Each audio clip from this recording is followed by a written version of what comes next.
Welcome to my YouTube channel All Type Contents, ATC.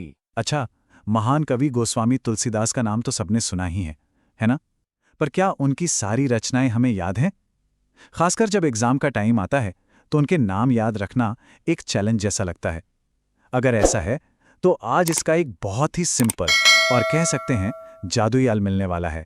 अगर इसका जवाब हाँ है तो बिलीव मी, आप अकेले नहीं हैं।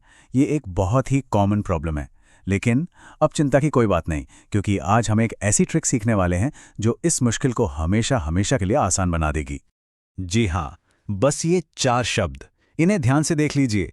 दोहरा, कवि, गीत, जापा। सुनने में कितना आसान लग रहा है ना? पर यकीन मानिए, यही वो जादुई चाबी है जो तुलसीदास की सबसे प्रसिद्ध रचनाओं के दरवाजे खोलने वाली है। तो चलिए फिर देर किस बात की, इस रहस्य को सुलझाते हैं। अब अगले कुछ पलों में हम इस वाक्यांश के हर एक हिस्से को खोलकर देखेंगे और पता लगाएंगे कि इसके पीछे तुलसीदास जी की कौन सी शानदार रचना छिपी हुई है। तो शुरुआत करते हैं पहले शब्द दोहरा से। इसका पहला अक्षर पकड़िए, दो। दो से क्या याद आता है? बिल्कुल सही, दोहावली। देखा कितना आसान है, दो से दोहावली। अच्छा, दो तो हो गया। अब दोहरे में अगला अक्षर है ह। इस ह से हमें याद आती है उनकी एक और शक्तिशाली रचना, हनुमान बाहुक। लेकिन रुकिए, ह का कमाल यही खत्म नहीं होता। यही ह अक्षर हमें उनकी एक और बेहद प्रसिद्ध रचना की याद दिलाता है। सोचिए कौन सी? जी हां, हनुमान चालीसा। तो देखा आपने, एक ही अक्षर से दो दो रचनाएं याद हो गईं। और दोहरा का आखिरी अक्षर रा, और रा से है उनकी सबसे महान कृति रामचरितमानस। इसका नाम तो शायद हम सबको पहले से ही पता होगा। और हाँ, बिल्कुल, ह की तरह ही रा से भी हमें एक और रचना याद रखनी है, और वो है रामलला नहछू। तो रा से हो गए रामचरितमानस और रामलला नहछू। ठीक है, तो दोहरा तो हमने डिकोड कर लिया। अब आते हैं हमारे वाक्यांश के दूसरे शब्द कवि पर। इसका पहला अक्षर है क, जिससे हमें उनकी शानदार रचना कवितावली याद आती है। कवि में क के बाद आता है वी, और वी हमें सीधे उनकी एक और महत्वपूर्ण रचना विनय पत्रिका तक ले जाता है।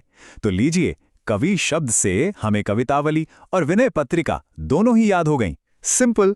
हमारा अगला शब्द तो, अरे ये तो और भी आसान है, गीत। गीत से हमें सीधे सीधे याद रखना है गीतावली।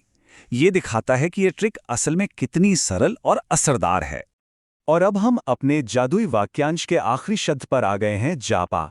इसका पहला अक्षर जा हमें जानकी मंगल की याद दिलाता है, और अंत में जापा का पा।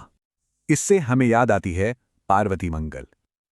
और बस इसी के साथ हमने इस पूरी ट्रिक को सक्सेसफुली डिकोड कर लिया है।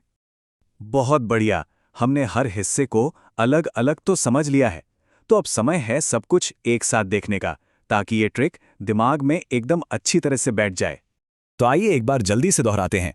दो से दोहावली, ह से हनुमान बाहुक और हनुमान चालीसा, रा से रामचरितमानस और रामलला नहछू, कवि से कवितावली और विनय पत्रिका, गीत से गीतावली, और जापा से जानकी मंगल और पार्वती मंगल।